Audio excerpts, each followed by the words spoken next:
오늘 읽은 고린도전서 15장 10절 말씀은요, 바울의 고백입니다. 잘 아시는 것처럼 바울이 이름이 바뀌어지기 전 바울의 본래 이전의 이름이 사울이었죠. 그 사울이었을 당시 이 사울은 교회를 핍박하던 사람이었습니다. 그런데 그 후에 하나님의 은혜로 사도로 부르심을 받은 후에 바울은 그야말로 은혜의 사람이 됩니다. 은혜의 사람. 바울이 쓴 로마서를 비롯해서 특별히 이 교리가 적혀져 있는 모든 부분을 보면 은혜와 율법, 그 중에서도 이 은혜에 관해서 얼마나 방대하고 깊고 또 하나님의 은혜를 우리에게 얼마나 잘 설명해 놓았는지 몰라요. 그 바울이 직접 이렇게 고백하고 하나님께 고백하고 사람들에게 선포한 그 많은 설교들과 또한 고백 속에서도 이 은혜의 말들이 얼마나 많은지 몰라요. 그래서 우리가 바울을 부를 때 은혜의 사람이다 라고 이렇게 별명을 붙여도 과하지 않습니다. 교회를 핍박하던 사울이 사도가 되어서 복음을 전하던 바울이 되었을 때 과연 그 사울과 바울 사이를 구분짓는 어떤 특징적인 것이 있다면 그것을 무엇이라 우리가 볼 수 있을까? 그것은 아까 제가 말씀드렸듯이 바로 하나님의 은혜에 대한 이 이해가 달라졌다는 거예요.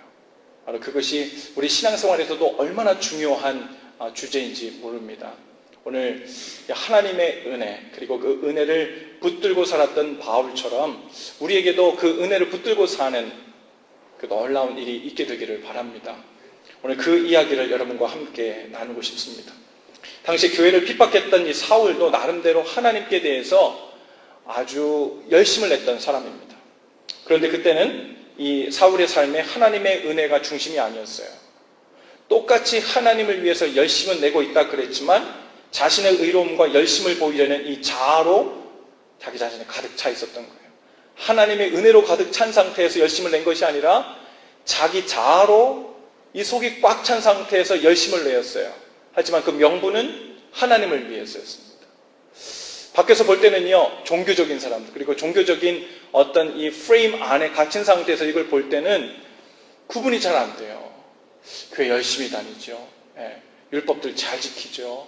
교회에서 하라는 거, 회당에서 하라는 것, 본래 있었던 율법들 너무너무 잘 지키니까 그것이 하나님을 사랑하는 방법이라고만 생각합니다. 오늘날에도 하나님의 일에 극도로 열심을 보이는 사람들은 크게 이 두 종류로 나눌 수 있습니다. 이때든 지금이든 한 부류는 하나님께로부터 받은 은혜가 너무 커서 그 갚을 길 없는 그 은혜에 빚진 자의 마음으로 겸손히 섬기며 열심을 내는 사람들입니다. 바로 여러분들이 그런 사람들이죠. 할렐루야. 또 한 부류의 사람들은 어떤 사람들이냐면 이 사울과 같이 하나님과 교회 일에 열심히 내는 것을 통해 자신의 존재를 인정받고 싶어하고 그 업적으로 인해서 자기 의로움을 삼으려 하는 사람들입니다. 겉으로는 똑같이 열심을 내기 때문에 구분이 잘 가지 않아요.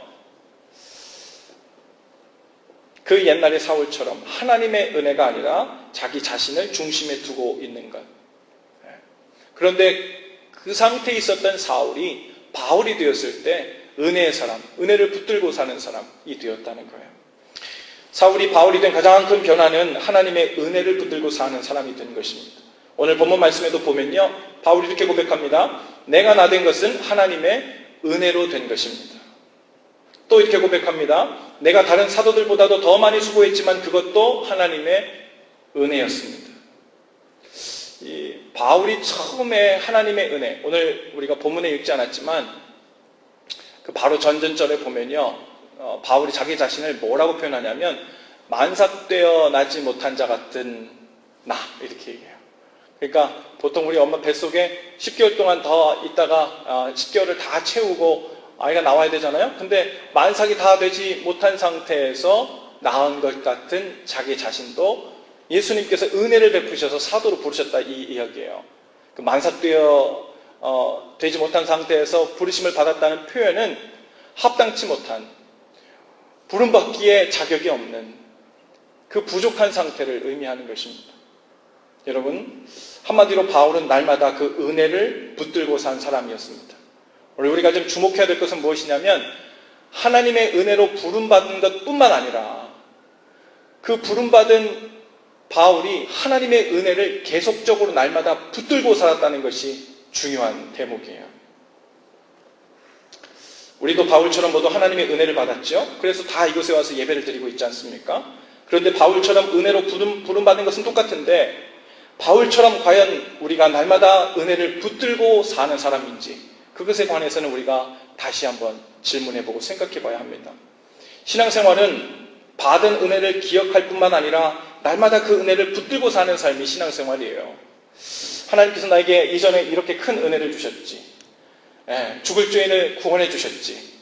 물론 감사하지만 그것을 기억하고 리마인드하고 추억하면서 막 그 감사한 감정을 짜내면서 사는 것이 신앙생활이 아니에요. 하나님께서 우리를 구원해 주신 그 은혜는 시작된 은혜예요. 하지만 그 다음부터 하나님께서 날마다 우리와 동행하시면서 계속적으로 부어주시는 그 은혜를 리프레시하면서 그 가운데서 그 은혜를 붙들고 사는 삶 가운데 우리가 들어가야 신앙생활이 되는 거예요. 오늘 그것에 관해서 함께 은혜를 나누고 싶습니다. 은혜를 붙들고 살기 위해서 힘써야 할 두 가지를 오늘 함께 나누고 싶어요. 이상하네. 하나님의 은혜는 그냥 하나님이 주시는 것 아닌가? 나는 그냥 가만히 딱 받기만 하면 되는 거 아니에요?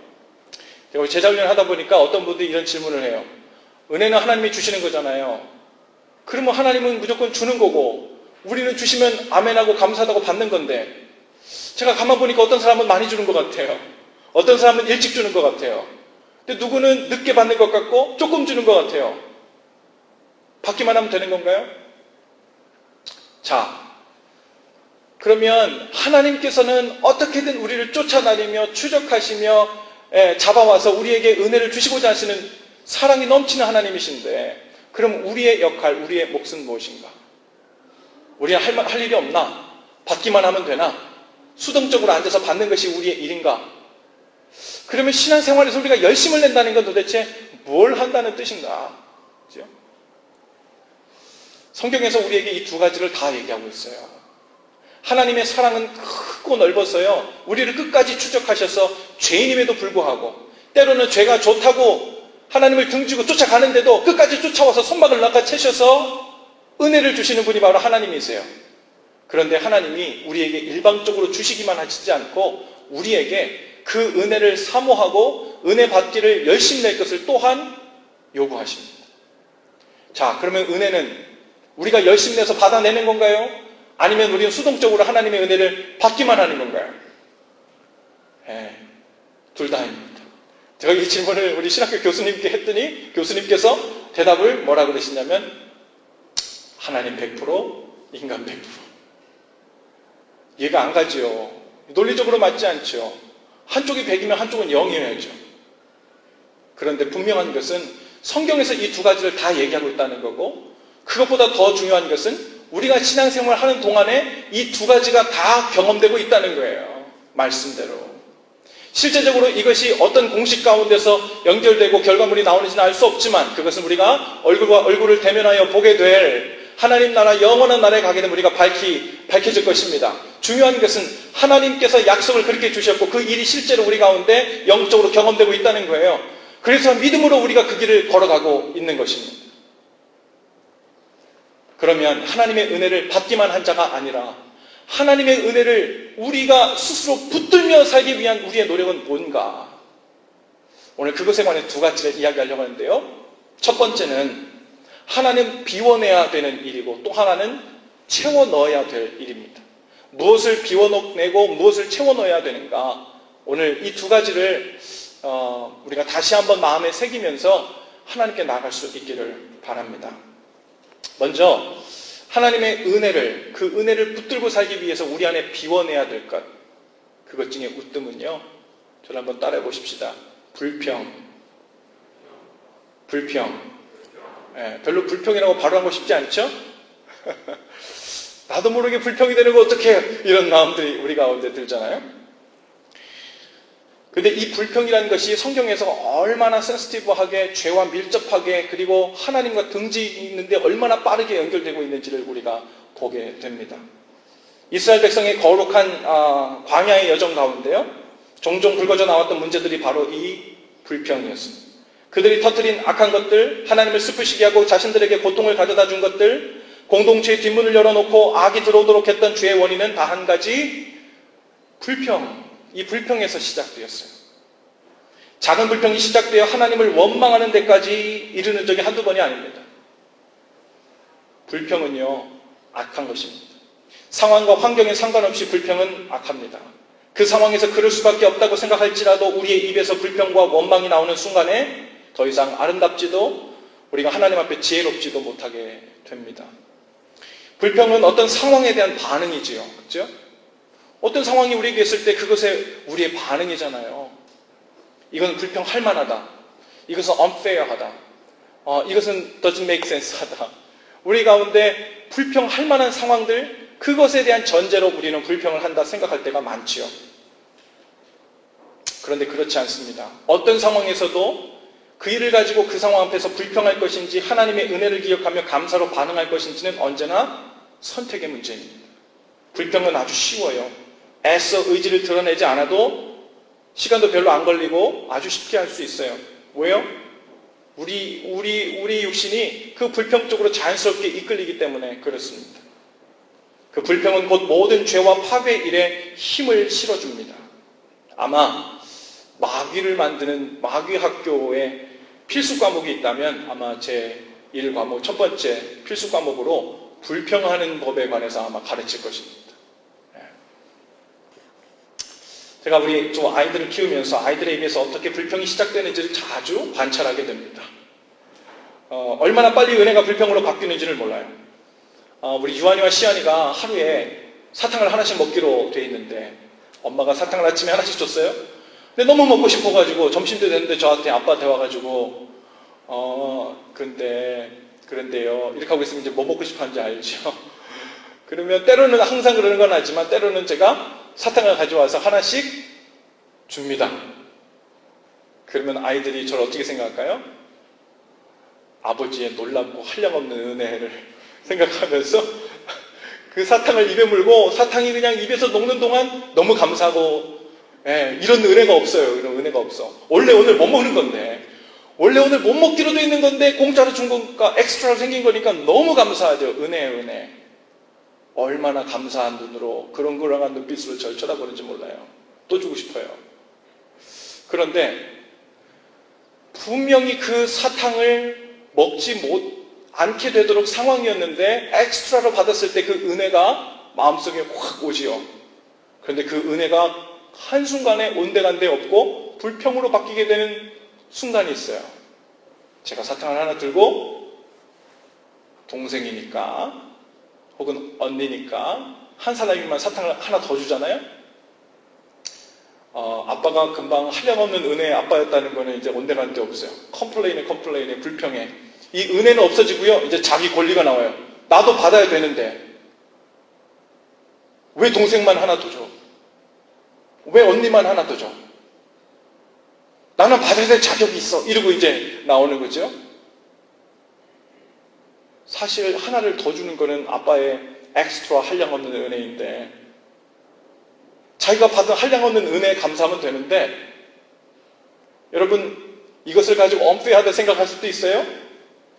그런데 이것을 가지고 unfair하다고 생각하는 사람들에게 예수님께서 주신 그 비유가 바로 포도원에 각각 다른 시간에 불려 들어온 일꾼들에 관해서 얘기합니다. 오전 6시에 들려와서 하루 종일 일하고 하루 품삯을 받은 사람, 9시에 불림받아서 하루 종일 일하고 품삯을 받은 사람, 정오에 오후 3시에 일 마치기 1시간 전에 포도원에 들어가서 1시간 일하고 똑같은 하루 품삯을 받은 사람. 이 사람들에게 전부 다 공통점이 있어요. 은혜를 입은 사람들이에요.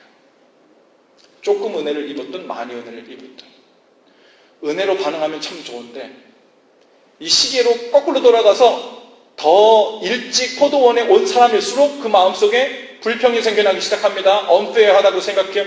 왜 unfair해? 네가 하루 종일 일하면 한 데나리온 주기로 했잖아. 그래서 내가 한 데나리온 줬잖아. 너하고는 계산 끝났잖아. 근데 너는 왜 나한테 unfair하다 그래? 내가 다른 사람에게 자비를 베풀어서 더 많은 자비를 베풀었다고 해서 나는 불의한 사람이라고 네가 얘기하는 거야? 예수님께서 우리에게 지금 그 비유를 들어 말씀하시는 거예요.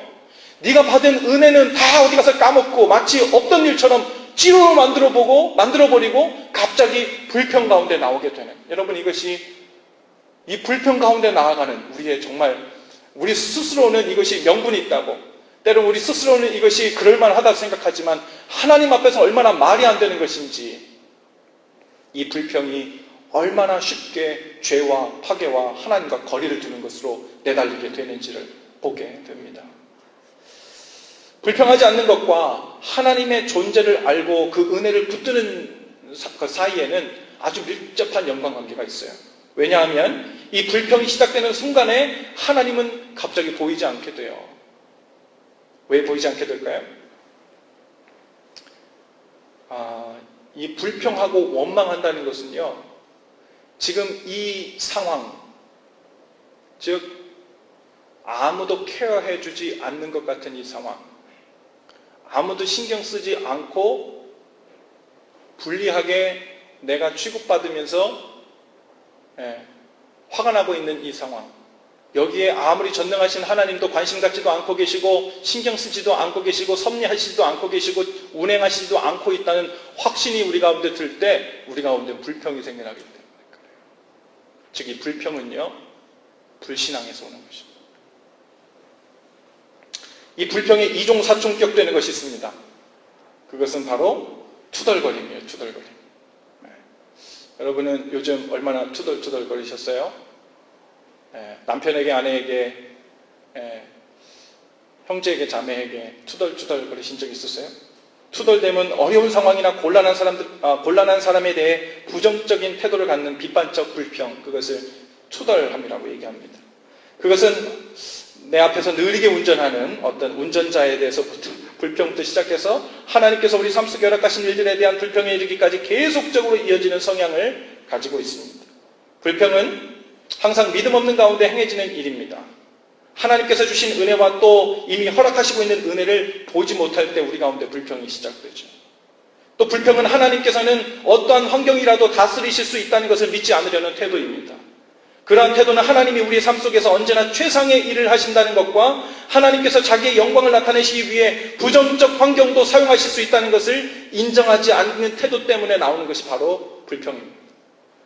하나님께서 여러분들이 지금 경험하고 있는 메이크센스가 안 되고 이건 뭔가 잘못 들어가고 있고 이건 나 혼자 무언가 언페어하게 취급당하고 있다고 생각하는 그 어떤 상황, 그 가운데서도 하나님의 손길이 여전히 있다고 믿는다면 여러분, 우리는 불평 전에 기도의 자리로 먼저 나가게 되죠.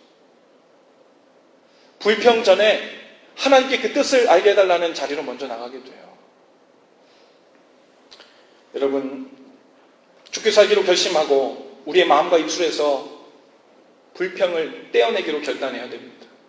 그것은 성격의 문제도 아니고요, 하나님의 일하심에 대한 신뢰의 문제입니다. 그리고 은혜를 단단히 붙들고 살려 하는 자들의 믿음의 행위가 바로 이러한 불평을 떼어내려고 하는 행위예요. 두 번째로 우리가 이제 불평을 몰아내고 비워내는 것, 그게 중요한데 그 비워낸 곳에 채워야 될 것이 있어요. 채우지 않으면 우리 가운데 참으로 어려운 일이 발생합니다.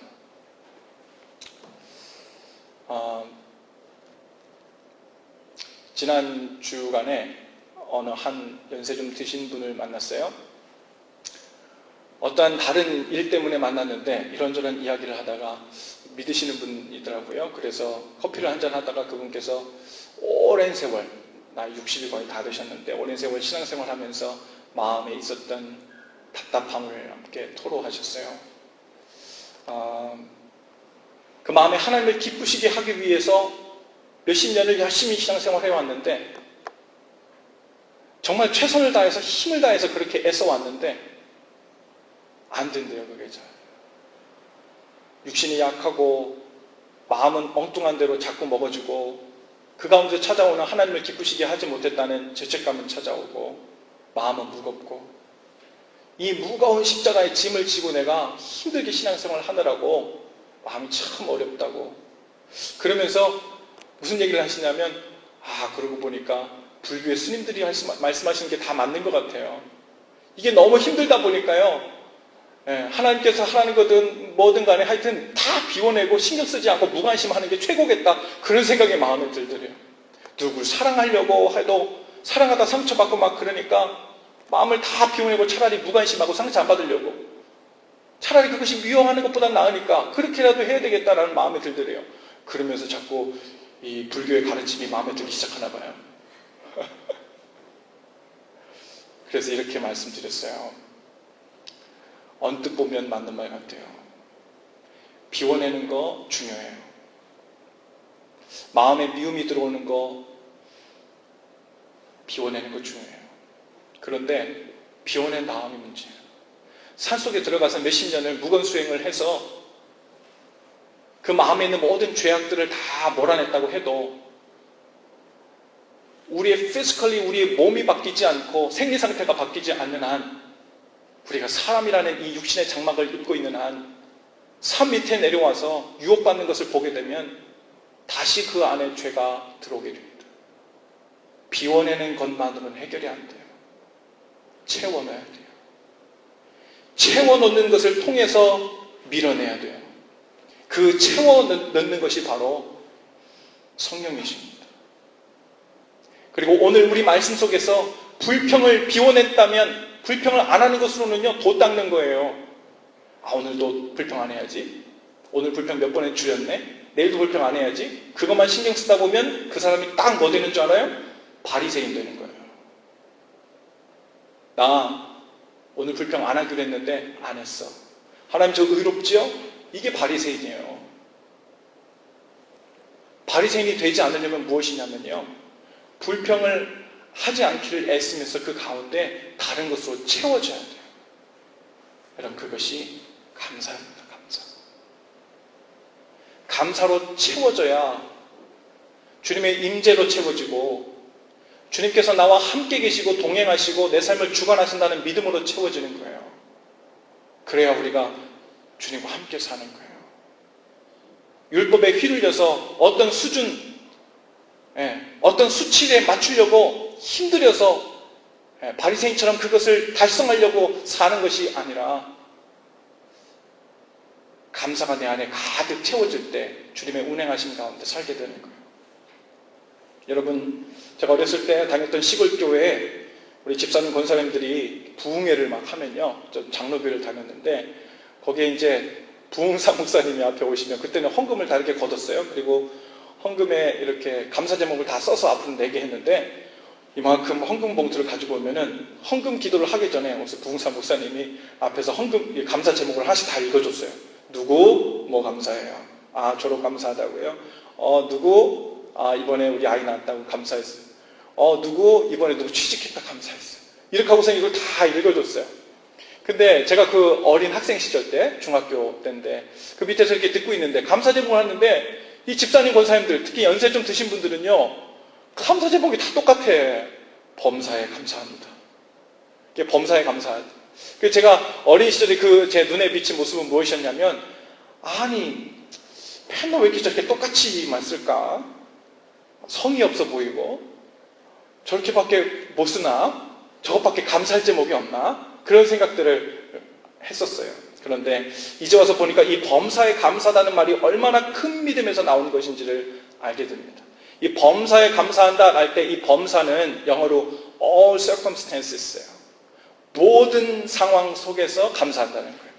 그것은 취업이 되었거나 졸업을 했거나 아기를 낳았거나 경사스러운 일이 있을 때만 감사한다는 것이 아니라 내 눈에 일이 잘못 돌아가는 것처럼 보여도 내 예상대로 일이 돌아가지 않아도 그 모든 상황 속에서 주님의 손길이 떠나지 않고 섭리하고 있으며 그 모든 것을 합력하여 선을 이루실 것이라는 하나님 자체를 신뢰함으로써 오는 범사에 감사해요. 하나님, 지금 제가 경험하고 있는 이 모든 제 삶의 지경과 환경과 이 형편을 통째로 하나님께 감사 제목으로 드립니다. 어떤 것은 감사 제목으로 가려내고 어떤 것은 감사 제목이 아니고 이것을 분류시킬 게 아니라 이 모든 것을 하나님께서 나에게 가장 좋은 것으로 허락하고 계시다는 것을 믿음으로 고백하면서 범사에 감사합니다. 모든 상황 속에서 감사합니다. 이것이 범사에 감사한다는 말의 의미입니다. 데살로니가전서 5장 18절에 보니까 범사에 감사하라. 이것이 그리스도 예수 안에서 너희를 향하신 하나님의 뜻이니라. 기도할 때도 주님께서 우리 이렇게 명하십니다. 빌립보서 4장 6절에 보니까 아무것도 염려하지 말고 다만 모든 일에 기도와 간구로 너희 구할 것을 감사함으로 하나님께 하리라. 어떻게 구하라고요? 감사함으로 하나님께 하리라고요. 내가 기도했어요 오늘. 주님, 제가 오늘 기도했는데요. 이 기도 제목이 어제 기도한 거 오늘 이루어졌으니까 요건 감사한데요. 어제 기도했는데 이거 아직 이루어지지 않았어요. 그러니까 이것은 놔뒀다가 다음번에 하나님 꽁 한 마음 풀으셔가지고 제가 열심히 더 하나님 달래드리면 하나님께서 그 마음 풀어가지고 제 기도 제목을 흔쾌히 응답해 주실 때 그때 기도 응답 받고 감사드리겠습니다. 이것이 아니에요. 제 안에 지금 하나님의 뜻이라고 생각하는 그 모든 것을 다 알았지만 그 가운데 하나님의 뜻인 것을 하나님께 가장 적절하게 응답해 주실 것을 믿고 제가 저에게 좋은 것이라 구했지만 나에게 해가 될 것을 구했다면 그것도 하나님께서 아셔서 거절해 주실 것에 대한 것도 감사하고 지금 받을 적절할 때가 아니라면 그것을 유보하셔서 하나님의 때에 주실 것에 대한 그것 때문에 하나님 감사하고 그 모든 것을 통틀어서 감사함으로 하나님께 아뢰는 것, 우리의 기도 가운데 감사함이 그래서 전제가 되어야 된다는 것, 그것이 하나님께 나아갈 때 모든 일의 기도와 간구로 너희 구할 것을 감사함으로 하느라.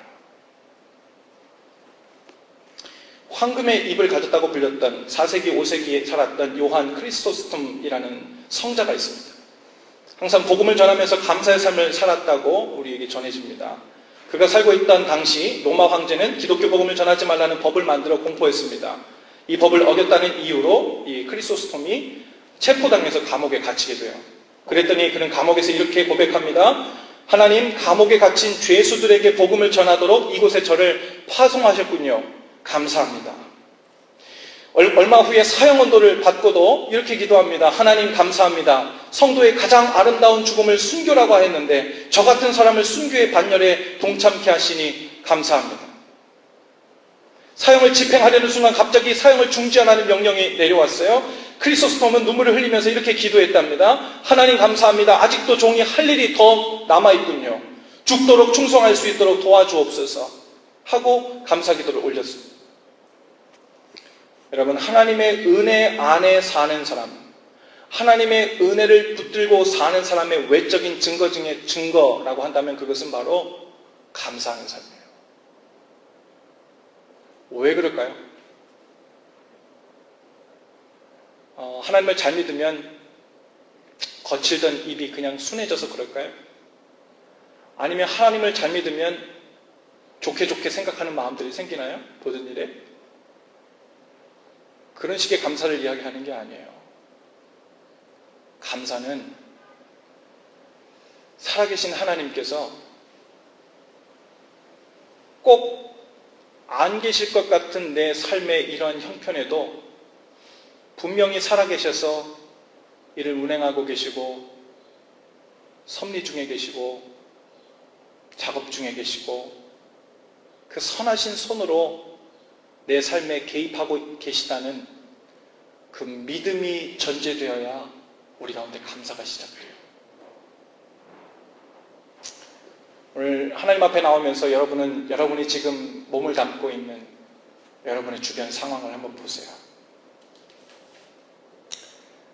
감사할 만한 일, 불평할 만한 일, 그러한 일들은 우리 지혜로, 우리 지식으로 나눌 수 있는 게 아니에요.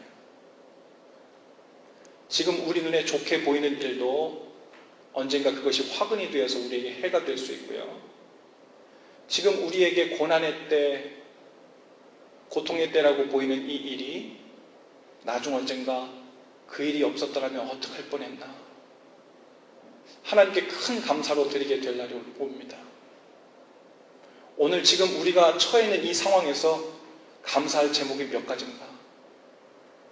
하나님께서 내 삶 가운데 10개의 상황이 있다면 그 중에 몇 개 정도나 은혜를 베풀고 계신가? 나머지는 관심 없어 하시나? No. 하나님을 오해해도 철저하게 오해하고 있는 거예요. 하나님은 우리 상황 10개 전부 다 관여하고 계세요. 우리 눈에 좋게 보이고 안 좋게 보이고 우리의 판단 능력이 어느 수준의 일을 뿐이고 못 일을 뿐일 그 차이입니다. 오늘 우리가 당하고 있는 이 모든 삶의 형편에 하나님께서 선한 손길을 역사하고 계시다는 것을 믿고 그것을 신뢰하고 인정하기 시작할 때 그제서야 진정한 의미에서 하나님 감사합니다. 이 일이 시작됩니다. 그러니까요, 하나님 감사합니다. 이 고백은요, 믿음 중에 믿음의 고백이에요. 하나님께서 우리의 구체적인 삶의 현장 밑바닥까지 끌어내려와 주셔서 우리의 삶을 주관하고 계시다는, 그리고 그렇게 인도해 달라는 믿음 중에 믿음의 고백이 감사해요. 반대로 생각하면 오늘 여러분의 입술에서 감사가 사라졌다면 정말 진지하게 심각하게 생각해야 될 문제예요. 하나님이 지금 내 삶 가운데 손길이 몇 %나 미쳐져 있는가? 아니면 저 멀리 계신가? 내가 하나님과 경험하고 있는 그 친밀함의 정도를 나타내는 척도라고 볼 수 있어요. 감사, 이건 추수감사절에만 하는 게 아니고 특별한 좋은 일이 있을 때만 하는 게 아니라 우리 삶 통째로 하나님께 드리기 시작하는 믿음의 고백을 하는 것이 감사이기 때문에 날마다 시시때때로 모든 일에 all circumstances, 모든 상황 속에서 하나님께 감사해야 돼요. 그것으로 우리가 채워질 때 주님과 동행하고 은혜를 붙들며 사는, 그리고 이미 하나님의 은혜가 내 삶을 꽉 둘러싸고 있다는 그 영적인 기류를 보게 되는 은혜의 눈이 열리질 줄 믿습니다. 여러분, 믿음으로 산다는 것은 아주 구체적인 거예요. 여러분, 서로 도와주실 수 있기를 바랍니다. 배우자들이나 자녀들 혹은 형제 자매가 불평하기 시작할 때 제발 여러분 동조하지 마세요. 그것은 은혜를 태워버릴 조그마한 불씨에 기름을 들이붓는 것과 같아요. 우리가 때로는 우리도 모르게 마음이, 생각이, 우리 입술이 내달려서 불평 가운데 들어갈 때 있어요. 그러면 조용히 정죄도 하지 마시고 기도만 해주세요. 속상했구나 하고 기도해 주는 거예요. 그 마음에 하나님의 임재하심을 경험하고 다시 감사의 소리로 채워지기까지. 불평은요, 어떻게 몰아낼까요? 어떻게 비워낼까요? 이건요, 가만두면 못 비워내요. 자동으로 나오거든요. 가만두면 죄를 짓도록, 가만두면 불평하기를 원하는 쪽으로 계속 우리가 내달리게 돼 있어요. 마치 우리 아이들이 그렇게 자동적으로 생각이 미치는 것처럼. 불평을 몰아내려면요, 의식적으로 룰을 세워둬야 돼요. 어떨 땐 불평하고 어떨 때는 안 하겠다, 이게 아니라 어떤 상황이든 아무리 unfair하게 생각되고 아무리 make sense가 안 되고 아무리 어떤 상황이든 상관없이 내 입에서 불평이라는 것 자체가 나오는 것이 죄고 하나님을 기쁘시게 하지 않는다는 것을 룰을 세워놓고 아예 막아보기로 그렇게 결단해야 돼요. 그렇게 하지 않으면 계속 우리도 스스로 타협하게 되고 또다시 불평이 새어나오기 시작해요. 여러분, 합당한 불평은 없습니다. 모든 불평은 결국 그 상황을 주신 하나님께 대한 원망을 의미하거나 그 상황에서 하나님께서는 아무 힘도 없고 플랜도 없고 관심도 없다고 생각한다는 표현이 불평이에요. 그러니 어떤 상황에서도 어떤 조건에서도 불평은 죄입니다. 받은 은혜를 한순간에 태워버리는 이 무서운 마귀의 주 무기입니다. 여러분 입술을 그냥 두지 마세요. 아주 경계하고 근신해서 불평 가운데 우리 입이 내달리지 않도록 꼭 붙드셔야 돼요. 감사로 채워내는 일도 마찬가지예요. 감사도 가만두면 스스로 감사의 느낌이 살아나지가 않아요. 하루에 적어도 내가 10번 이상 감사하다는 말을 하겠다, 혹은 감사한 것에 관해서 하나님 주신 은혜에 대해서 묵상하겠다라는 어떤 이런 룰을 세워놓지 않으면요, 나는 감사 속에서 우러나서 하는 거지 뭐 억지로 감사를 하나? 그러니까 감사한 느낌이 들 때에만 감정에 충실해서 감사하겠다는 것은 그럴듯해 보이지만 그것은 속는 거예요. 불평한 마음이 들면 그 느낌에 충실해서 불평해도 된다는 논리와 똑같은 거죠. 우리는 계속 불평한 마음이 드는데요. 자꾸 죄에 끌리는데요. 느낌에 충실하게 살아요. 다 죽는 거예요, 그러면. 우리는 이미 무엇이 옳고 그르고 무엇이 하나님께 속했고 무엇이 은혜와 연결되어 있고 무엇이 죄와 연결되어 있는지 알았어요. 그 다음부터는 우리는 의지적으로 일을 시작해야 돼요. 불평은 의지적으로 막으려 해야 되고 감사는 의지적으로 끌어내려고 해야 돼요. 느낌을 믿고 기다리고 있다가는요, 우리는 감사를 묵상하고 그 은혜에 대해 반응할 시간들, 기회들은 다 잃어버립니다. 바쁘시죠? 정말 바쁘잖아요. 일하느라 바쁘고 공부하느라 바쁘고 사람들 만나느라 바쁘고 잔 일들 처리하느라 바쁘잖아요. 문득문득 감사한 느낌이 들 때도 있겠죠. 그럴 때 감사하는 게 아니에요. 느낌이 안 들었다고 감사한 사실이 없어지나요? 내 마음 가운데 너무 바빠서 감사한 것에 대해서 느끼지 못했다고 해서 하나님이 우리를 구원하신 구원의 은혜가 없었던 일이 되는 건가요? No. 감사한 일에 관해서 생각하고 묵상하고 감사로 반응하는 일은 따로 시간을 내지 않으면 안 돼요. 그리고 그 시간을 통해서 믿음의 고백으로 감사를 끄집어 나오면 그 다음부터는 우리가 그 이전에 보지 못했던 나를 둘러싸고 있는 하나님의 은혜의 기류를 다시 보게 돼요. 그러면 그 감사가 감사를 불러오고 감사의 선순환이 시작됩니다. 그런데 처음에 의지적으로 그 감사를 시작하지 않으면 느낌에 휘둘려 살게 되면 그게 정상인 것처럼 그렇게 휘둘려 살게 되면 여러분 우리는 어디로 가는지도 몰라요. 왜 나는 열심히 하려고 그랬는데 자연스럽게 감사로 자연스럽게 은혜로 연결되지 않지? 나는 하나님의 자녀가 아닌가? 난 원래 마음에 못돼 먹었나? 나는 원래 하나님의 은혜와 그렇게 친밀하지 않나? 별별 생각들의 자책감으로 우리가 휘둘리게 됩니다. 이러면 이제 싸움입니다. 불평과의 싸움이고 감사를 선택하는 삶과의 싸움이에요. 이 싸움에서만 승리해도 주님과 동행하는 우리의 삶의 변화가 확실히 보일 것입니다. 도와주세요. 네, 부부끼리는요 약속을 하세요. 아침에 일어났을 때 내가 기분이 별로 안 좋아 항상. 그러면 아침에 일어날 때 내가 감사하다는 이야기 내가 빼먹으면 내가 꼭 감사하다고 얘기할 수 있도록 기도할 수 있도록 내게 리마인드 해줘. 도와줘.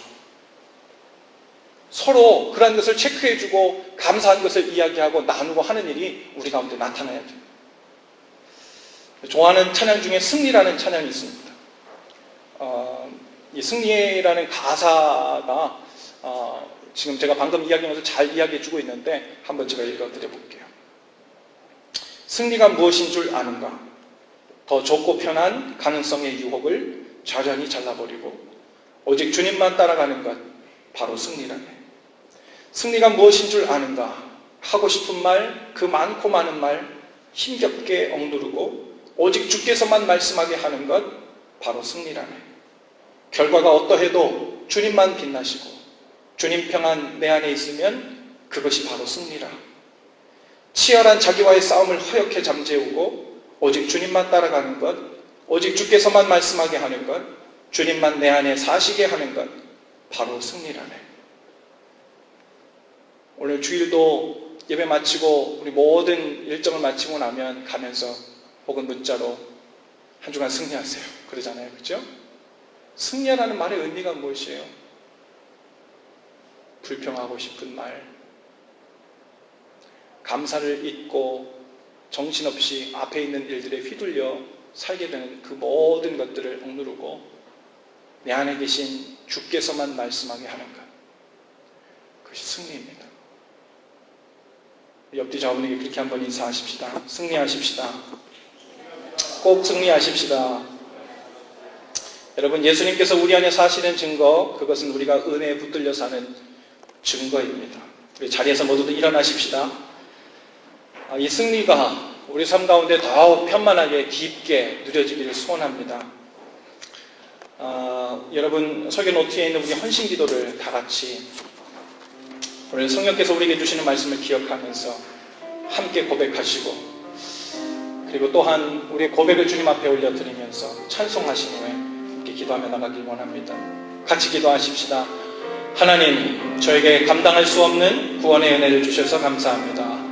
그동안 상황과 여건을 계산하며 살았던 것, 세상 사람들과 같은 방식으로 반응하며 살았던 것을 회개합니다. 이제는 받은 은혜를 붙들고 사는 것에 집중하기를 원합니다. 하나님의 능력과 섭리를 부인하는 불평의 말들을 멈추겠습니다. 그리고 모든 상황 속에서 감사로 제 마음과 입술에 채워넣겠습니다. 성령님께서 시시때때로 저를 도우시고 은혜에 온전히 붙들려 승리하는 삶을 살게 하옵소서. 예수님 이름으로 기도합니다. 아멘. 우리 한 번 더 옆 뒤좌우분 인사하실 때 당신 주변엔 오직 은혜만 있을 뿐입니다. 한번 인사하십시다. 당신 주변엔 오직 은혜만 있을 뿐입니다. 여러분, 우리가 하나님께 구해서 하나님 제 안에 저를 둘러싸고 있는 부분 가운데 이 180도 중에요, 한 90도 정도만 은혜의 영역인 것 같고 나머지 90도 영역은 무방비 상태로 은혜의 영역이 아닌 것 같아요.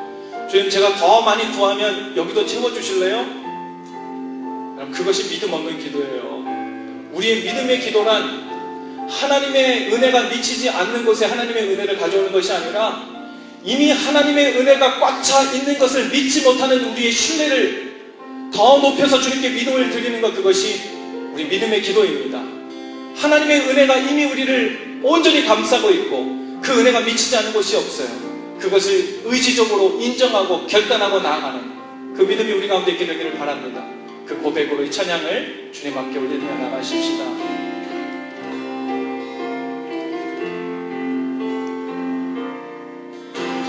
주 나의 모습 보네, 상한 나의 맘 보시네. 주 나의 눈물 안에 홀로 불던 맘 아시네. 주 사랑 내게 있네. 주 사랑 내게 있네. 그 사랑이 날 채우네. 그 사랑이 날 채우네.